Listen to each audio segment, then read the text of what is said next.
Shalom Bapak Ibu dan Saudara-saudari yang terkasih di dalam Tuhan Yesus Kristus. Kembali lagi pada pembacaan firman Tuhan pada hari ini. Karena hidup kita adalah pujian bagi Tuhan, yaitu pujian yang menyenangkan hati Tuhan, maka hidup kita harus terus diperlengkapi dengan kebenaran firman Tuhan. Sebelum kita mendengarkan dan merenungkan kebenaran firman Tuhan pada hari ini, mari kita berdoa agar Tuhanlah yang menolong kita untuk memahami firman-Nya. Mari kita berdoa. Bapa yang baik yang kami sembah di dalam nama Tuhan Yesus, pada saat ini kami akan membaca dan merenungkan firman-Mu. Tuhanlah yang menolong kami untuk mengerti dan memahami firman-Mu. Di dalam nama Tuhan Yesus, kami telah berdoa dan mengucap syukur. Amin. Hari ini saya mau bahas seorang tokoh di Alkitab. Bukan hanya dia bapak orang beriman, khususnya malam ini saya mau ceritakan Anda, orang ini juga bapak bangsa-bangsa. Ini orang yang luar biasa, namanya Abraham. Ibadahnya 5 kali, banyak pewahyuan baru dan pewahyuan dahsyat untuk hidupmu. Saya ada terlalu banyak sepanjang hari ini waktu saya berkhotbah, ada kata-kata kalimat yang saya nggak rencanakan dan nggak ada di pikiran saya, itu keluar gitu aja, itu Roh Kudus yang taruh. Saya sendiri nanti waktu setelah di ruang tunggu, di ruang pembicara, saya mencatatnya. Karena firman itu tidak saya rencanakan, itu juga untuk saya. Saya nggak bisa ulangi, berita nggak terulang, saya nggak pernah khotbah 2 kali sama. Tolong Anda dengarkan sendiri. Ini 1, 2, 3, 4, sekarang kelima. Keuntungan janji yang tertunda, ayatnya di Kejadian pasal yang ke berapa ya? Lupa saya. Pasal 17. Pasal 17.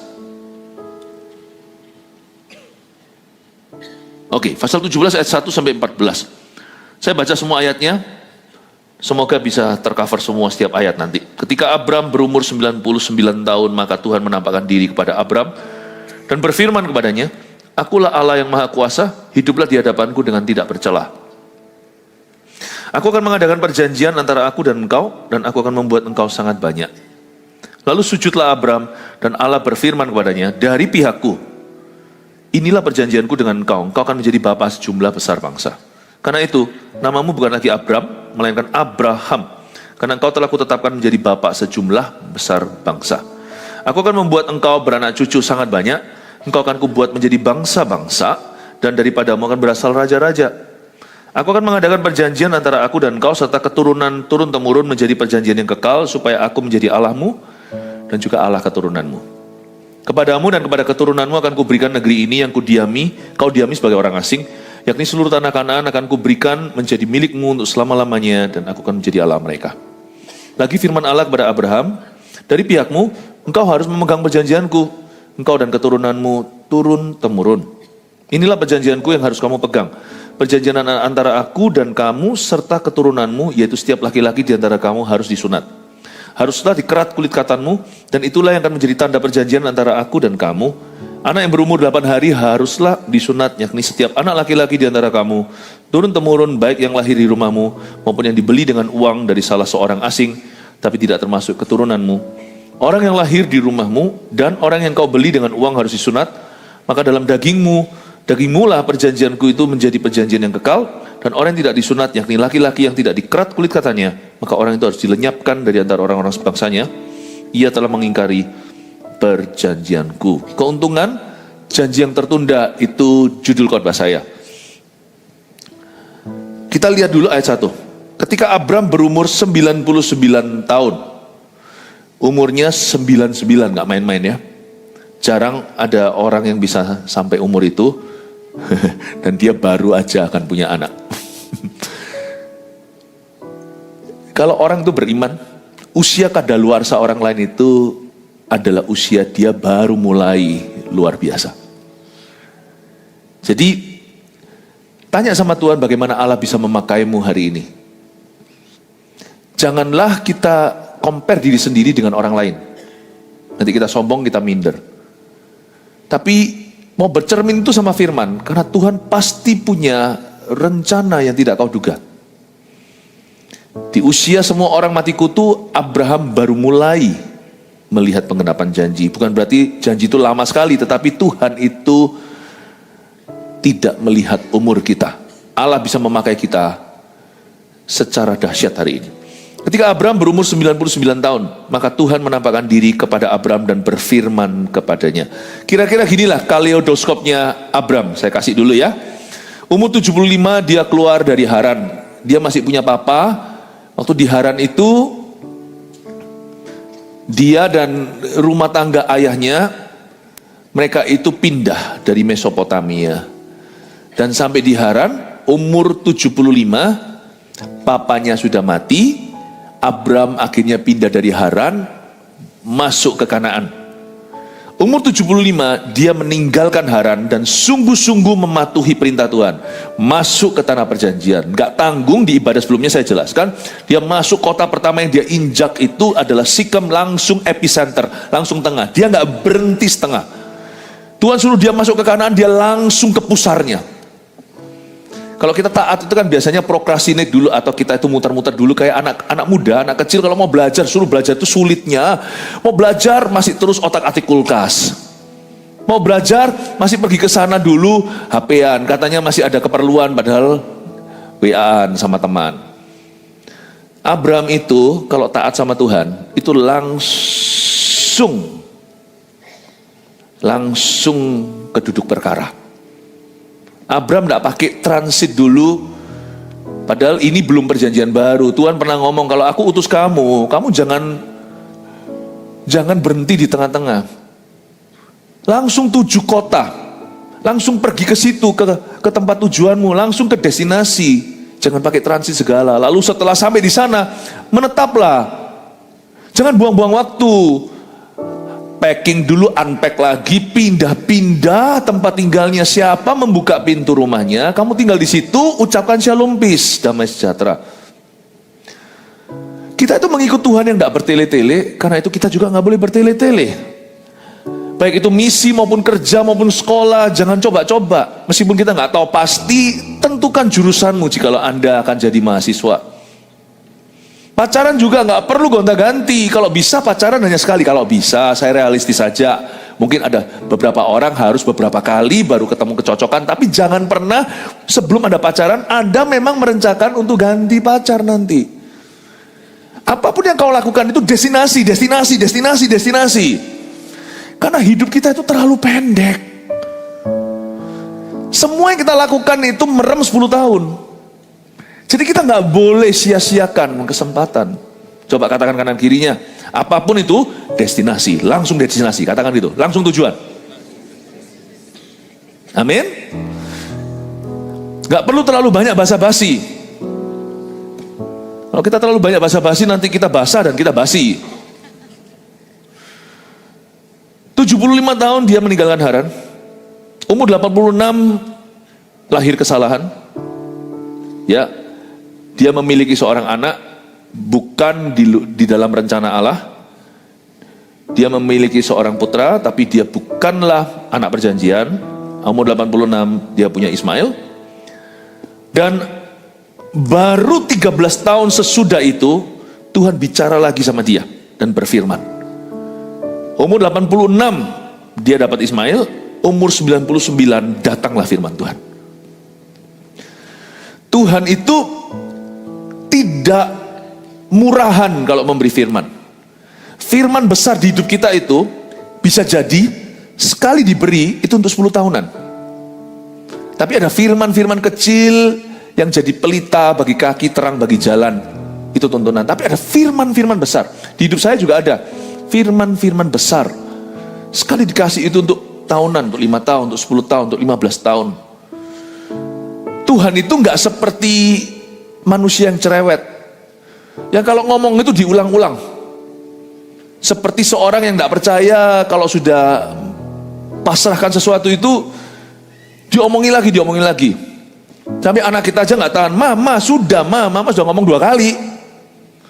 Tuhan itu berwibawa, dia itu berotoritas penuh, dia itu bangsawan, dia itu raja. Jadi kalau dia sekali ngomong itu titah, dan sekali dia ngomong nggak ditarik kembali. Tuhan nggak pelin-pelan seperti manusia. Setelah ngomong, nyesel aku. Sorry, nggak maksud kilaf. Tuhan itu tidak ada kekilafan, tidak ada pertukaran bayangan. Jadi once he speaks, his word, kata-katanya atau firmannya itu akan berlaku. Karena itu jangan sampai kita itu dikit-dikit ngaku-ngaku sama orang-orang, Tuhan ngomong gini, Tuhan ngomong gitu. Pertanggungjawabkan dirimu dengan firman Tuhan, supaya firman Tuhan itu sungguh-sungguh menghargaimu. Jangan latah kita sama firman. Tuhan itu sekali berfirman sama Abram itu pada waktu dia di Haran, umur 75. Setelah itu nantinya bertahun-tahun kemudian, 13 tahun setelah dia punya Ismail, baru dia berfirman sekali lagi. Bukan berarti Tuhan diam selama itu, bukan. Tuhan tidak harus berfirman sama kita setiap hari, meskipun kita tiap hari saat teduh pribadi, tiap hari kita baca Alkitab, kita baca firman, merenungkan perkataannya. Tapi Tuhan tidak harus berfirman dalam hidup kita itu setiap waktu. Kita nggak boleh lupa ada firman yang belum kita lakukan, dan firman itu masih berlaku. Jadi instead of minta kuantitas, Tuhan ngomong lagi yuk, Tuhan aku minta tanda. Padahal Tuhan sudah kasih suatu hari dulu, Tuhan pernah ketok hatimu, ayo melayani. Lalu nanti besok masih menuntut tanda, kasih aku signal, kasih aku sign, kasih aku nubuatan. Emangnya Tuhan murahan?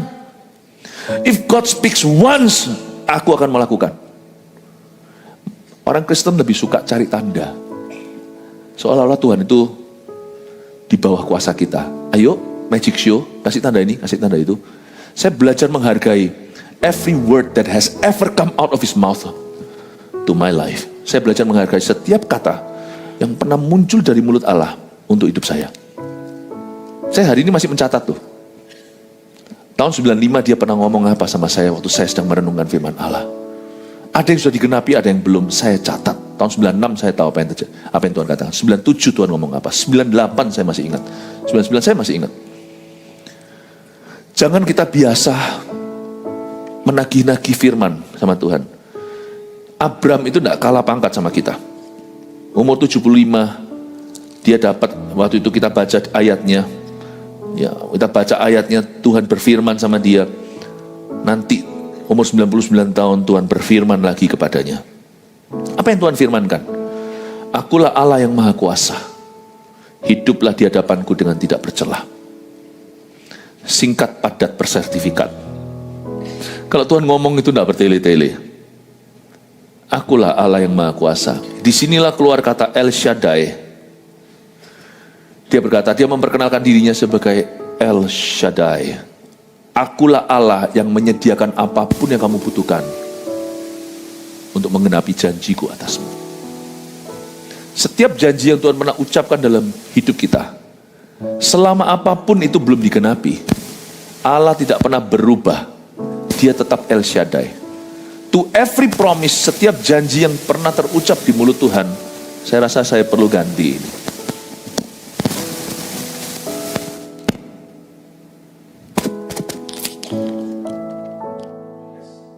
Thank you. Sekarang jadi tahu nih cara ternyata mikrofon saya gimana bukanya. Bentar ya. Oke. Tuhan berkata gini sama Abram, akulah El Shaddai untuk setiap janji yang pernah keluar dari mulutku. Dia tidak pernah berubah. Hari ini dia tetap El Shaddai dalam kehidupan setiap kita. Janji apapun yang kita terima, baik itu tentang keluarga kita, keturunan kita, janji apa yang Tuhan pernah ucapkan kepadamu, sekalipun Anda sendiri belum tahu pasti ini Tuhan atau bukan, tapi hatimu itu damai sejahtera, karena tidak melanggar firman, tapi janji itu spesifik to you. Seperti untuk mama saya, waktu saya pesakitan, waktu saya masih kecil sekali, mama saya itu kira saya akan meninggal. Anak kedua dari 3 bersaudara, semua pria. Kami ini semuanya cowboy semua, nggak ada cowgirl di dalam rumah. Saya anak tengah yang sakit-sakitan. Mama saya mendapat janji pada waktu berdoa, anakku tidak akan mati, tapi akan menjadi seorang hamba Tuhan. Itu nggak bisa diulang.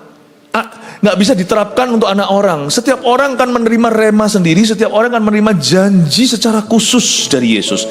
Kalau kita cari Kristus, kita akan ketemu Tuhannya itu secara pribadi.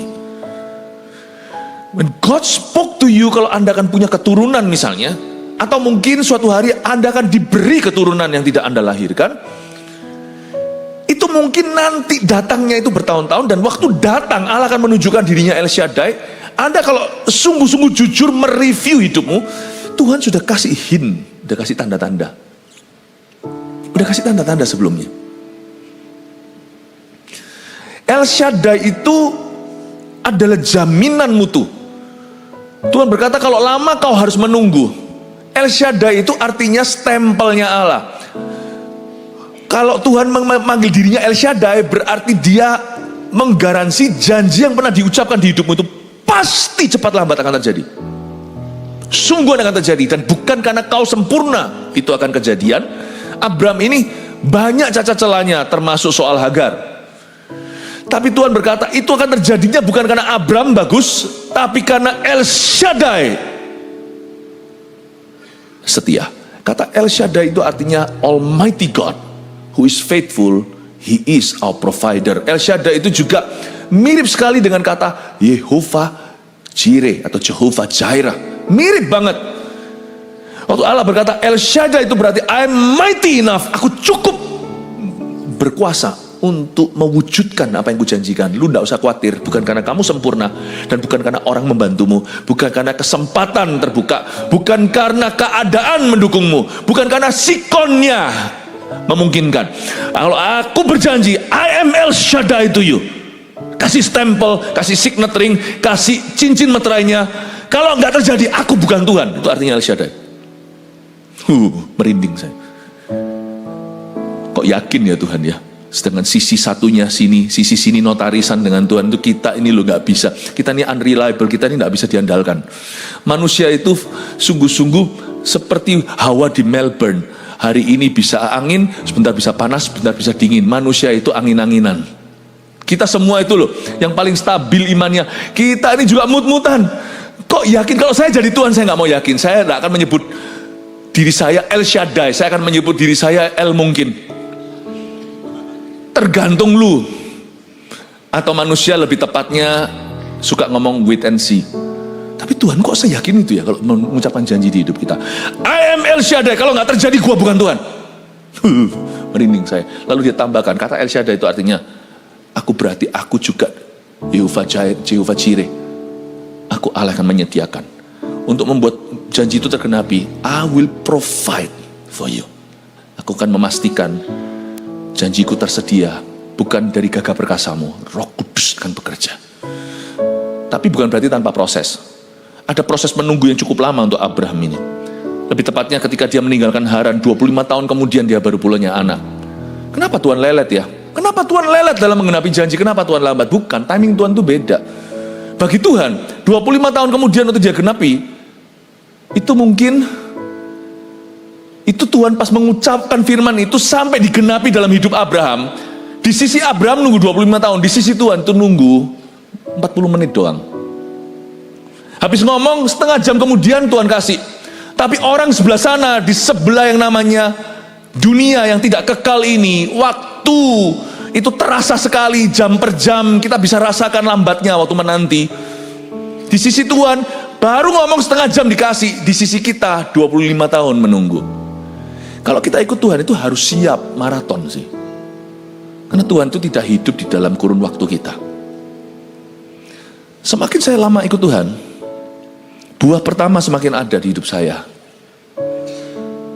Kasih itu, buah roh kasih. Dan kasih itu, buah roh pertama. Kasih, sukacita, damai sejahtera. Buah roh ke-1 itu ada 1A, 1B, 1C, 1D, itu semua di 1 Korintus 13. 1A-nya kasih, itu sabar.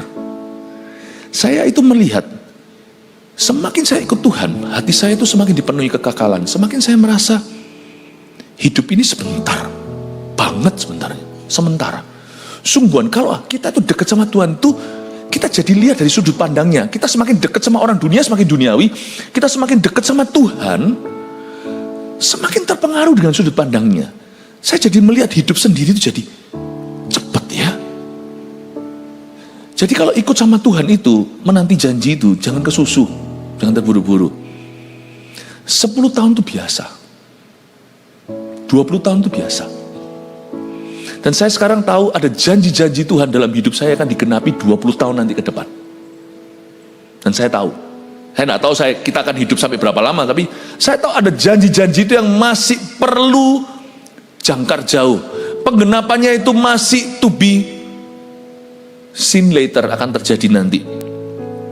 Saya tidak keberatan. Bahkan ketika saya semakin kenal Tuhan, semakin menyadari bahwa ada janji-janji di hidup saya, hidup kita akan digenapi nanti beyond our grave. Melampaui kuburan kita. Kalau Tuhan belum datang, kita mati. Kalau kita ikut Tuhan, itu semua serba tergesa atau kesusu, terburu-buru, semua harus terjadi today, hari ini, paling lama minggu depan. Kalau Anda dan saya masih punya mentalitas begitu, belum kenal Tuhan. Karena Tuhan itu kalau berjanji tidak harus digenapi bulan depan. Dia tahu waktu yang paling tepat di dalam hidupmu, janji itu harus diwujudkan. Karena dia melihat dari bird's eye view, dia melihat dari mata elang. Kita melihatnya itu flat di dimensi manusia. Allah melihat kita itu dari lahir, sebelum dunia dijadikan sampai kita mati, sampai kekekalan. Allah itu melihat dari atas. Dan itu sebentar. Pernahkah Anda melihat?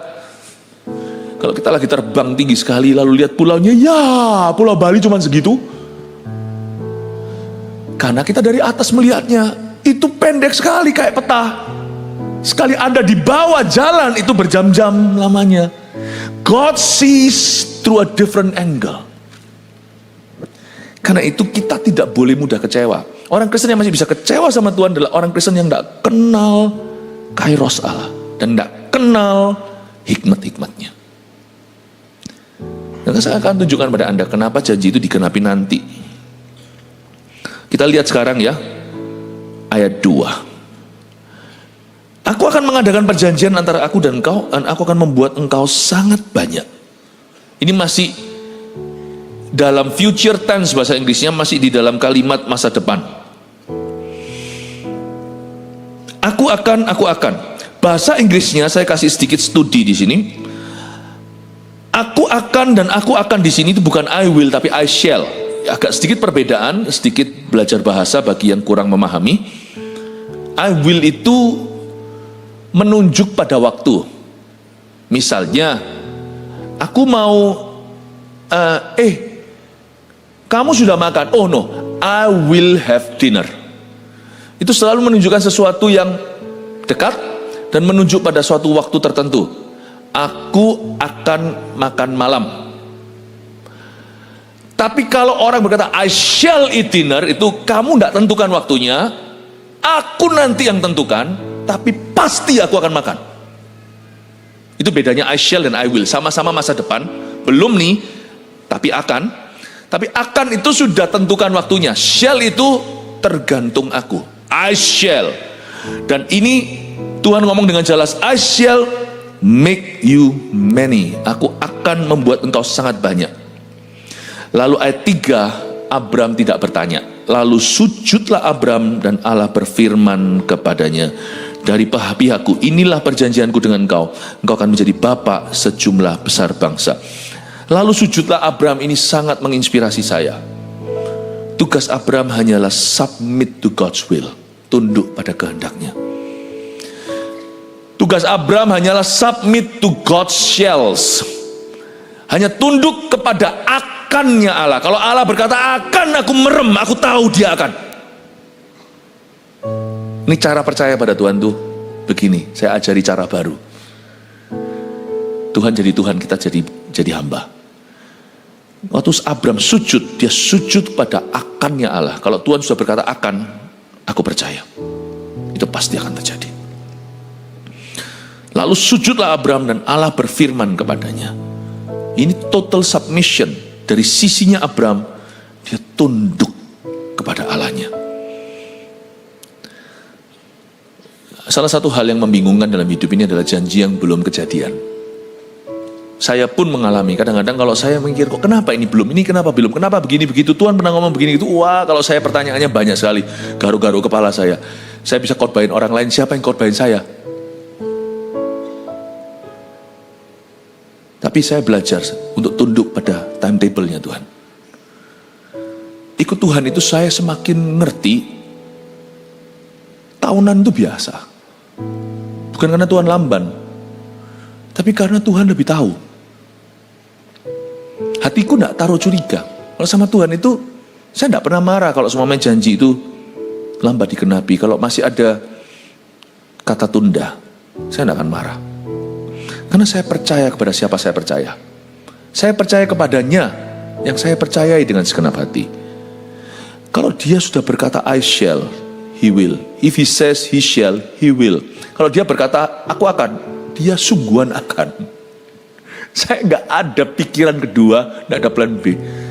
Saya nggak ada kecurigaan what if jikalau enggak. Kalau Tuhan bicara, saya simpan di hati. Saya nggak akan marah. Kalau belum terjadi, it's okay. Bahkan ada janji-janji Tuhan dalam kehidupan saya yang akan digenapi nanti, long into the future, masih lama jauh ke depan. Bahkan kemungkinan beyond melampaui kuburan kita. Saya semakin kenal Tuhan, semakin ngerti wataknya. Makanya kayak gini gak bisa kita pelajari di sekolah teologi ya, karena ini pengenalan akan Allah, bukan pengetahuan belaka. When you know your master, kalau kita tahu majikanmu, yang tidak pernah curangi orang, tidak pernah potong gaji sembarangan, tidak pernah mengkhianati pekerjanya, gak mungkin Tuhan akan mengkhianati aku. Saya punya sama Tuhan, punya rasa aman yang cukup tinggi. Dan ini yang saya mau sharekan ke Anda.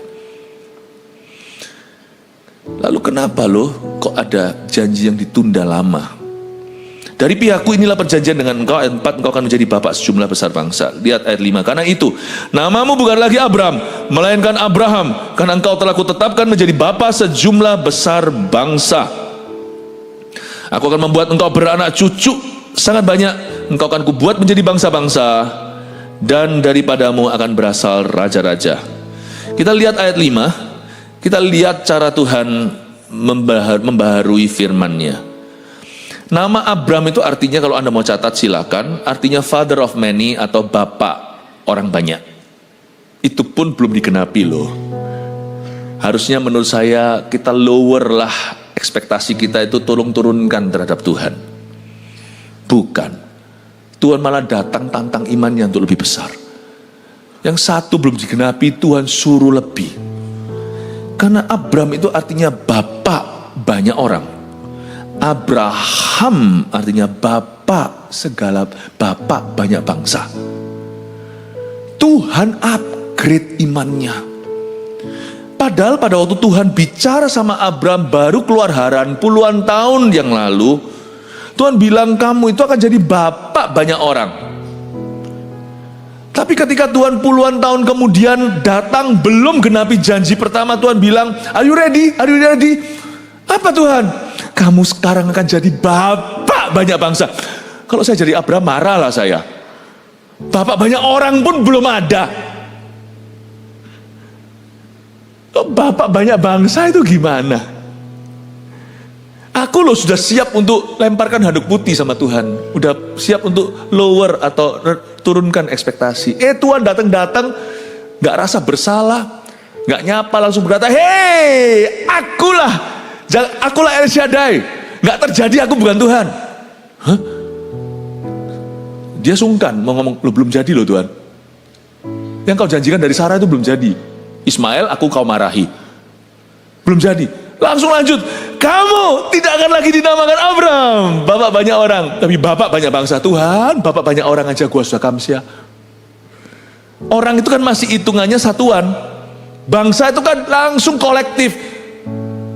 Indonesia punya hampir 290 jiwa, Amerika berapa ratus jiwa, bapak banyak bangsa. Come on lah, itu bukan hitungannya satuan, itu sudah langsung jutaan.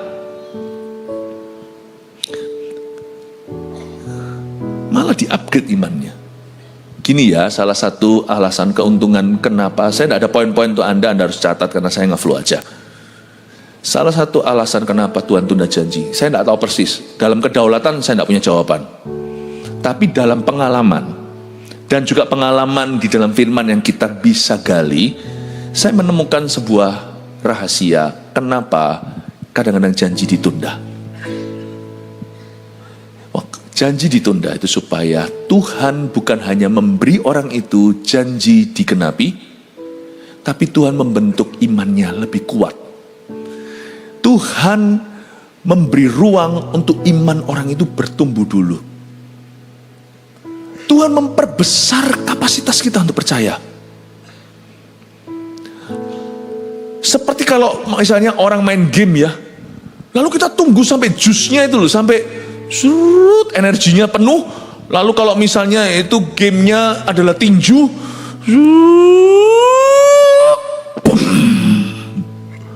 Tuhan tidak genapi waktu jusnya setengah.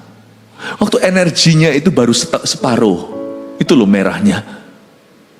Tuhan itu tunggu sampai penuh. Karena iman Abraham bukan untuk dirinya. Karena nanti Tuhan mau jadikan dia bapak orang beriman. Kalau imannya cukup hanya untuk penggenapan janji atas dirinya, nanti iman itu tidak bisa dia pinjamkan ke Ishak, Yakub, Yusuf, dan seterusnya. Allah sedang menabung anak panah. Kadang-kadang janji tidak langsung digenapi. Salah satu jawabannya tidak selalu itu, karena dalam kedaulatan tidak ada kepastian. Saya tidak tahu kenapa ada janji sudah digenapi hari ini, ada yang belum, ada yang sudah digenapi, ada yang tidak kunjung datang, saya tidak tahu. Tapi salah satu alasan atau keuntungan kenapa janji tertunda penggenapannya adalah Tuhan sedang menabung iman di dalam dirimu. Karena manusia itu lihatnya cetek, dangkal. Dia hanya melihat sampai sukses yang kelihatan mata. Kapan Tuhan keluar hutang? Ya memang salahku, aku sudah bertobat, tapi Tuhan tolong dong. Kita mikirnya hanya lepas dari masalah, lepas dari jerat. Tapi Tuhan tidak mau kita hanya lepas hutang piutang. Tuhan melatih iman kita untuk bersabar. Apa gunanya kalau sekarang tiba-tiba bulan depan kita keluar hutang, tapi iman kita belum lengkap.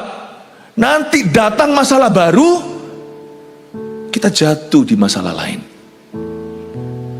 Tuhan tuh membentuk manusia roh kita untuk tabah. Kadang-kadang diizinkan lama supaya Tuhan menciptakan, membentuk karakter yang stronger. Tidak hanya faith that is greater, tidak hanya iman yang lebih besar, tapi karakter kita lebih jadi. Karena mudah sekali untuk orang itu sampai ke puncak. Tapi untuk tetap berada di atas sana dan memimpin seterusnya itu tidak gampang. Jadi juara satu itu bukan yang tersulit. Tetap juara satu untuk cukup waktu yang lama, itu yang sukar. Jadi Perdana Menteri itu tidak susah-susah banget.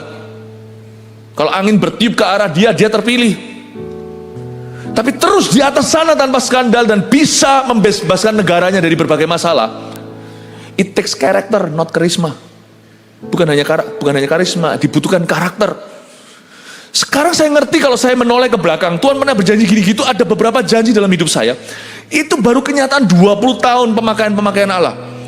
Oh, saya ngerti sekarang. Mungkin kalau Tuhan kasih saya di tahun ke-10, apalagi di tahun ke-5, dalam masa penantian saya belum sampai 20, langsung tahunnya baru tahun ke-7 langsung saya mengalami penggenapan. Mungkin saya sombong kali hari ini. Mungkin saya nggak tahan kali dengan tekanan-tekanan, karena dalam setiap keberhasilan termasuk dalam pelayanan selalu ada pencobaan, selalu ada ujian. Thank you Lord, 20 years later kau baru genapi janji itu dalam hidupku. Because when you did, I was ready for it. Dan ketika engkau menggenapi, aku siap. Ternyata saya matanya tertuju pada penggenapan janji itu, tapi Tuhan membentuk saya itu lengkap, all rounded, dan sungguh-sungguh gemuk sekali perlengkapannya. Saya dilindungi dari segala sisi. Saya matanya tertuju pada satu janji. Tuhan melengkapi saya dari segala sisi untuk saya bisa mempertahankan penggenapan itu selama mungkin, supaya jangan sampai sukses yang Tuhan beri membuat kita jatuh. Manusia hanya melihat berkat dan mujizat, dan kalau bisa dapat secara cepat. Tapi Tuhan bekerja lambat kadang-kadang, bukan karena Tuhan itu lelet, tapi karena Tuhan mempersiapkan sesuatu yang tidak kau sadari itu perlu. Dalam penggenapan janji itu Tuhan siapkan kita dari sisi yang tidak terduga. Kita kan maunya cuma dapat, tapi Tuhan tahu kelemahan kita, dan Tuhan melengkapi kita dari segala sisi supaya janji itu nanti tidak mubazir di tangan kita ketika digenapi. So God wanted dalam hidup Abraham stronger character. karakter yang lebih stronger, lebih kuat. Greater faith, that is greater, atau iman yang lebih besar. Karena nanti setelah dia dapat Ishak, apakah kita kira semua akan fine-fine saja? Setelah itu Bapak Ibu Saudara, masih ada cerita Sodom Gomora. Kakek-kakek tua ini harus perang untuk bebaskan kemenakannya Lot. Masih ada pengalaman-pengalaman lain nantinya. Ada Abraham harus ketemu Abimelek. Masih ada kepercayaan Abraham diuji. Kalau dia cuman hanya mau saja mendapat penggenapan janji, Ishak dapat, hore, happy ya. Masih ada ujian berikutnya, lu kira. Setelah itu Ishak disuruh dipersembahkan di Gunung Moria. Semua masa penantian 25 tahun dari Haran itu menempa seorang Abraham untuk percaya ketika dia bawa anaknya sendiri yang tanya. Anak yang ditunggu-tunggu 25 tahun itu, Papa, mana domba sembelihan? Kalau dia sudah bisa nunggu anak ini 25 tahun, tidak susah untuk tunggu 2,5 hari untuk domba yang kesangkut tanduknya di semak belukar. Tuhan tahu. Kadang-kadang kita dari sini ke sana aja kok. Aduh, ngapain aku isi bensin? Nggak apa-apa, tipis, asal belum kuning, belum merah, sudah kuning tuh. Tuhan tahu akan terjadi kemacetan yang luar biasa. Isi dulu. Isi berlebihan, dipenuhi tangkinya. Tanpa kita sadari ternyata terjadi kebakaran hutan seperti di California. Kita harus muter-muter cari jalan lain. Tuhan tuh tahu masa depan kita nggak tahu, jadi kita jangan sok tahu. Jadi kalau kita belum digenapi satu janji, itu pasti ada peluru yang belum kuisi. Sehingga nanti kalau janji itu diberi, mubasir di tanganku. Karena Ishak diberikan kan, tapi nanti ada ujian, serahkan Ishak. Kalau Abraham gagal ujian itu, sekalipun dia bisa melahirkan Ishak di usia tua, istrinya umur 90, dia tidak bisa disebut bapak beriman. Karena akhirnya dia akan memungkiri imannya sendiri. Dia berhasil menanti anak janji, tapi dia memberhalakan anak janji itu dan tidak bisa menyembah Allahnya di atas berkat tersebut. Tuhan tahu, diajari dia menunggu, diajari masuk padang belantara dulu secara rohani. Karena Tuhan tahu what it takes. Bukan hanya to gain that promise, bukan hanya untuk memperoleh janji, what it takes untuk mempertahankan janji itu dalam hidupmu. Amin Bapak Ibu. Saya tidak pernah takut kalau Tuhan belum kasih saya sesuatu, apapun itu yang Tuhan sudah katakan, saya tidak pernah ada kecurigaan. Stronger character. Dan Tuhan itu lucu. Pada waktu ketemu sama Abraham, kayak dari dunia yang beda ya. Memang iya sih, Tuhan tidak berasal dari dunia kita. Tuhan ngomong sama Abraham, Abraham, kamu akan jadi Abraham. Tuhan, don't tease me lah. Jangan bercanda. Aku ini orang Mesopotamia. Orang Mesopotamia itu mana sih? Abraham itu dari Irak sana loh. Yang hidungnya gini tuh loh. Itu Abraham. Dia itu dari Ur-Kasdim, dari arah Irak, Iran sekarang zaman modern di peta. Dia turun ke situ. Ini kan nenek luhurnya orang Yahudi. Kan belum ada Ishak Yakub, belum ada 12 suku Israel. Orang ini kan orang dusun. Abraham ini kan orang, meskipun dia orang kaya di desa. Tapi kan dia itu bukan orang internasional apa, bukan. Pikirannya tuh sempit. Waktu dia menanti itu Tuhan perlebar. Tiap hari dia harus mengakui. Dia harus percaya bahwa dia adalah bapak segala bangsa. Anak aja nggak punya, anak baru punya satu, itu pun yang haram lagi. Tiap hari dia harus percaya pada janji yang serasa hampa, janji kosongan ini kayaknya rasanya. Aku bapak segala bangsa, aku bapak segala bangsa, aku bapak bangsa-bangsa, aku bapak sejumlah besar bangsa.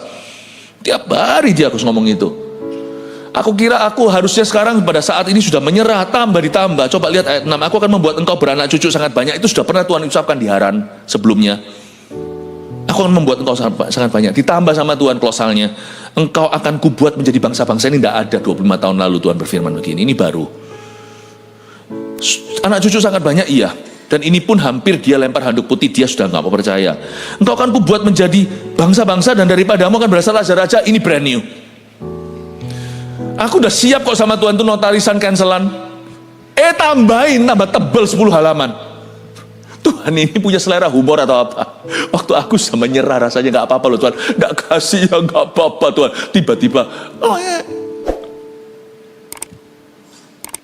Tiba-tiba. And just God knows His timing. Kita nggak pernah tahu. Dan Dia adalah Bapak segala bangsa-bangsa. Dahulu Tuhan juga pernah ngomong begini sama saya. Saya dapatnya malah justru waktu baca itu saya sampai merinding. Itu saya bacanya nggak sengaja. Saya di WC, itu lagi ada prayer meeting. Waktu itu saya di Kanada, saya masih sekolah Alkitab. Masih 1 tahun saya bertobat. Lalu prayer meeting saya ambil Alkitab saya sambil nunggu teman saya dulu, saya buka Alkitab. Alkitab kan selalu saya bawa tangan gini dari dulu. Saya lihat, saya melompat, saya bilang, Andrew, teman saya namanya Andrew, kamu keluar dulu nggak apa-apa. Saya di WC itu saya nggak berani berkutik. Bukan rasa apa ya, bukan Tuhan ngomong langsung, enggak. Itu tetap firman dan itu kayak melompat jadi rema. Itu suara hati saya berdebar-debar. Tapi saya tahu, terlalu sedikit bagi kamu untuk menjadi hambaku tuh.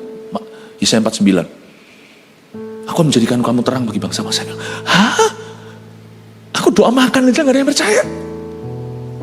Tuhan come on lah, aku bisa dipakai sedikit aja udah terima kasih.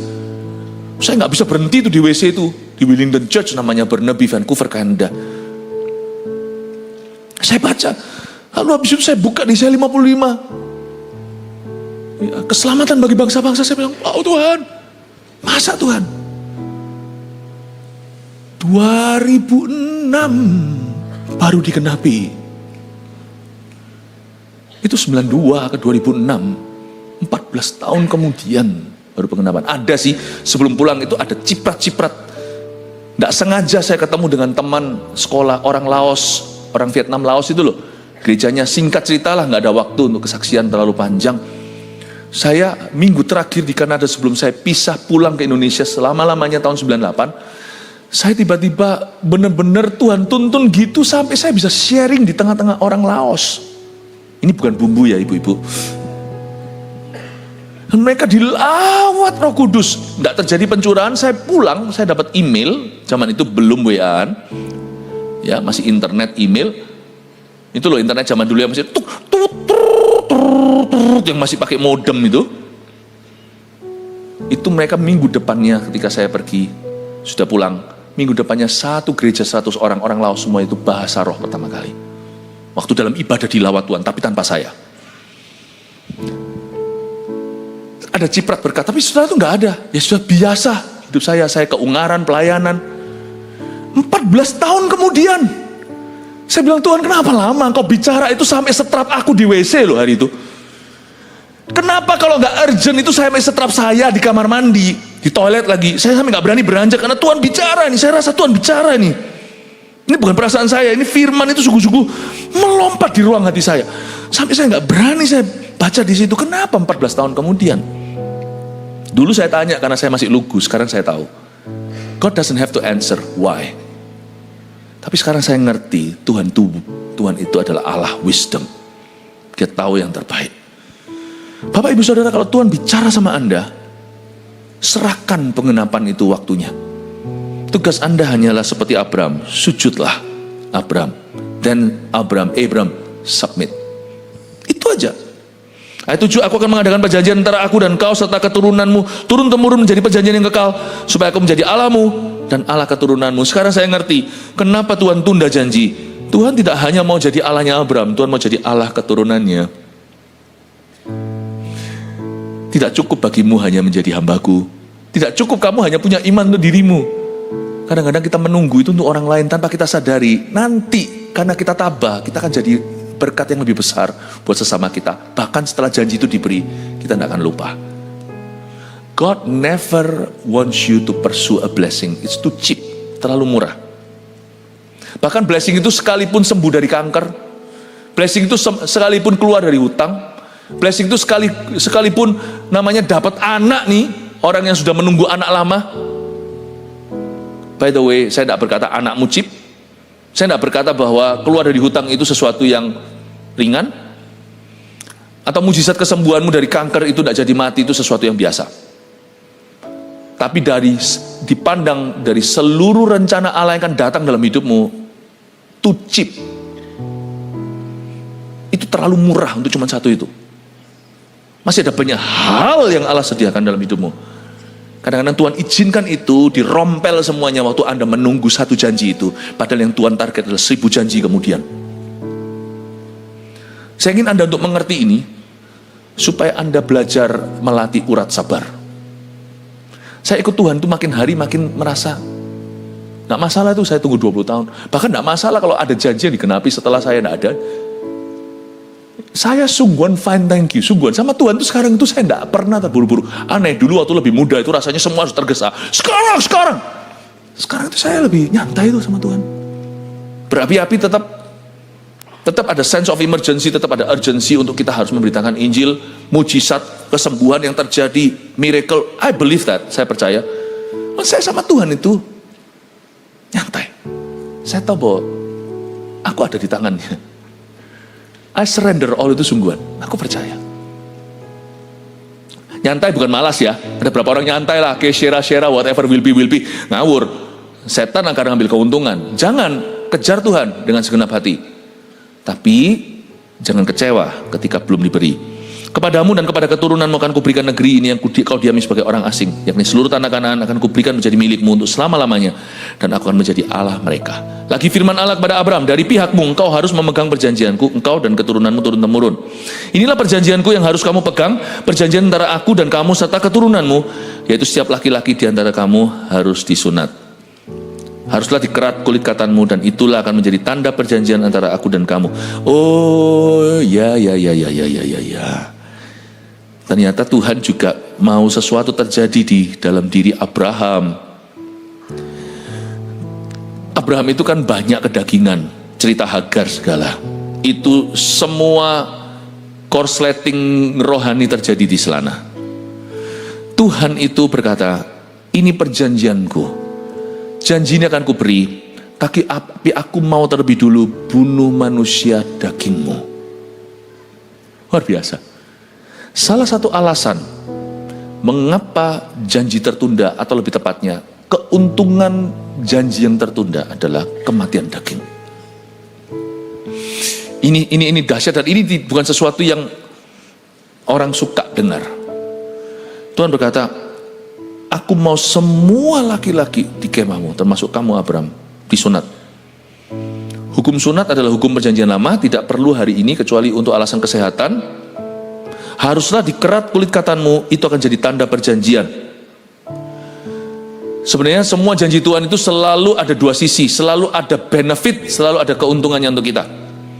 Tapi maksud Tuhan di balik hukum sunat adalah secara profetik Tuhan berkata, kalau kamu mau lihat kemuliaanku, kedaginganmu harus pergi dulu. Luar biasa ya, kadang-kadang ada janji yang tertunda bukan karena Tuhan menundanya, tapi karena kita menundanya. Karena kita tidak mau kunjung taat, karena itu ketaatan yang tertunda adalah kemuliaan yang tertunda. Ada orang tertentu tidak pernah akan mengalami kesembuhan sampai dia ngampuni. You will never be healed. Pergilah ke semua dokter, tidak akan sembuh. Bukan berarti kalau minta sama Tuhan itu selalu akan mengalami kesembuhan ilahi. Setiap orang pasti sembuh. Saya juga nggak tahu kenapa ada orang yang belum sembuh. Tapi tetap tidak bisa disangkali, ada kasus tertentu secara spesifik Tuhan mau orang itu mengampuni dulu. Before you forgive, I will not hear your prayer. Itu sungguhan ada. Jadi ada janji yang tertunda, bukan Tuhan yang menundanya, tapi karena kita menunda ketaatan kita. Saya pernah mendoakan seseorang yang sakit, dua orang tante. Saya doakan satu itu sembuh, itu luar biasa. Sembuhnya itu sembuhnya yang sifatnya dramatis. Jadi yang tulang bergerak sendiri, tak tuh. Itu nggak gitu sampai orang dengar tulangnya tak. Saya nggak selalu ngalami yang kayak gitu bisa. Makanya saya sangat ingat kejadian itu. Itu terjadinya, ceritanya singkat cerita, orang ini ngalami kecelakaan, tapi dia disembuhkan dari sesuatu yang sangat mudah di X-ray lah, mudah di screening, tahu lah. Itu mujizat before and afternya itu nggak bisa disangkal. Dokter ateis pun harus mengakui ini ada something yang terjadi. Itu tak itu semua itu orang-orang 3-4 itu dengar. Itu saya tumpang tangan mendoakan. Itu tidak terjadi langsung gitu. Saya konfrontasi dia lewat marifat. Dan dia terkejut kok saya tahu. Saya beritahu, kenapa kamu tidak mau ngampuni ini? Kaget dia. Nggak mau. Kalau kamu nggak mau, saya nggak doakan kamu. Wah, jangan dong, doakan saya. Saya nggak mau doakan kamu. Saya nggak mau melanggar firman Tuhan. Firman Tuhan berkata, kalau kamu nggak ngampuni, aku nggak akan mengampunimu. Doa Bapa kami, baca sendiri. Saya nggak kayak gitu ya. Kalau jemaat minta didoakan, saya kasih syarat. Enggak. Tapi kali ini Roh Kudus kasih marifat. Jadi saya tahu syaratnya. Itu susah. Bayangin orang itu susahnya bukan karena dia nggak mau didoakan. Dia nggak mau mengampuni. Singkat cerita, dia ampuni. Saya tumbang tangan. Langsung disembuhkan Tuhan secara ajaib. Tentunya semua kembali ke dokter. Dan dokter membuktikan, memverifikasi kesembuhan itu. Dokter tidak percaya Tuhan. Ada satu tante lagi. Di hari yang sama. Dia pakai pernafasan gini. Dan saya minta dia di rumahnya itu ngeri. Ini seorang hoarder ya. Seorang yang suka ngumpul-ngumpulkan barang. Tapi di dalam rumahnya itu ada banyak benda-benda yang tidak berkenan pada Tuhan. Kita tidak cari-cari tahu. Tidak cari-cari masalah yang gitu-gitu. Tapi ada kelihatan sekali barang-barang okultisme di situ. Dia tuh suka ngumpulin barang. Dan yang gitu juga dikumpulin semua. Baik yang berhala-berhala yang vulgar.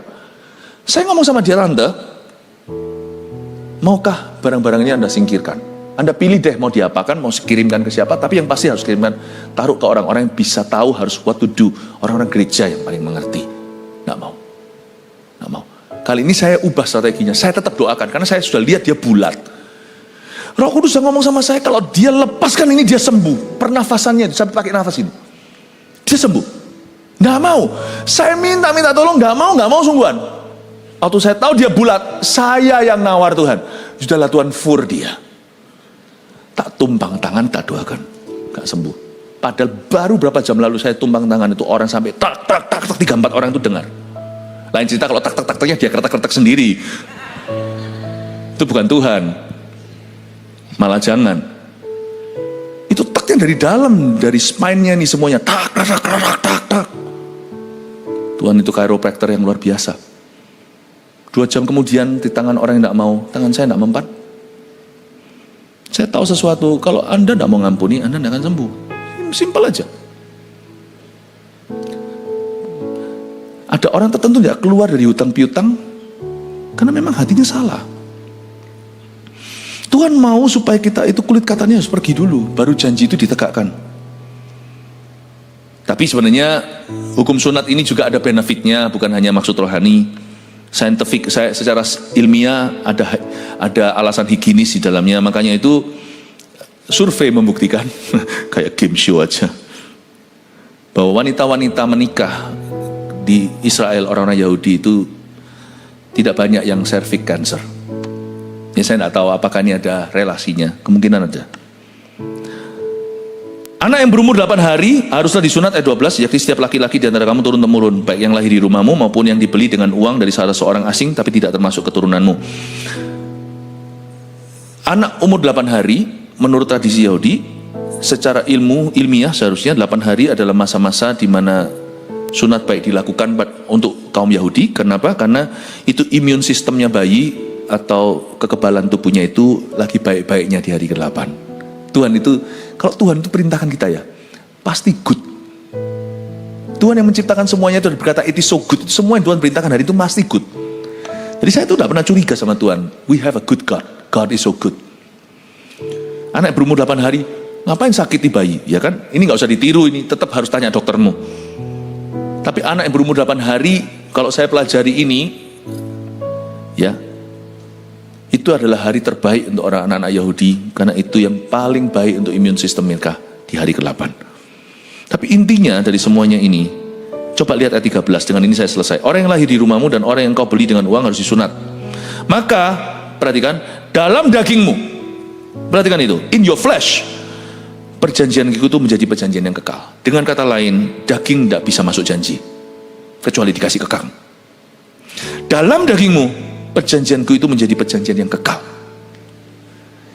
Kadang-kadang kita tidak mau sungguhan tertanam, tapi sebelum kita tertanam, kita tidak akan melihat pekerjaan Tuhan further, lebih lanjut dalam hidup kita.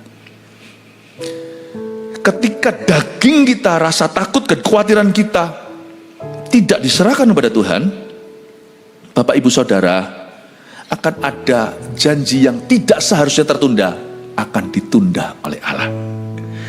Coba cek di dalam lemari janjimu yang Tuhan pernah ucapkan, adakah janji yang yang tertunda karena kebaikan Allah? Allah mau membentuk sesuatu dulu dalam dirimu, atau coba beda-bedakan roh. Ada janji yang tertunda ternyata karena Anda dan saya yang menundanya. Yang mana? Nah, ini PR untuk saudara, sebab 2025 ini tahun kemenangan, akan ada janji yang digenapi. Singkirkan batu sandungan dari janji itu. Yang belum digenapi dari sisi Tuhan, percayalah itu adalah kebaikan, sekalipun kita belum mengerti. Tapi janji yang tertunda gara-gara kita, tolong singkirkan kulit katan supaya segera digenapi. Udah itu aja pesan Tuhan untuk kita. Simple kan? Semoga semua janji Tuhan yang Tuhan ucapkan dalam hidupmu satu-satu dikenapinya dengan cara yang ajaib. Haleluya, kasih tepuk tangan untuk Tuhan. Mari kita semua bangkit berdiri. Terima kasih Tuhan Yesus.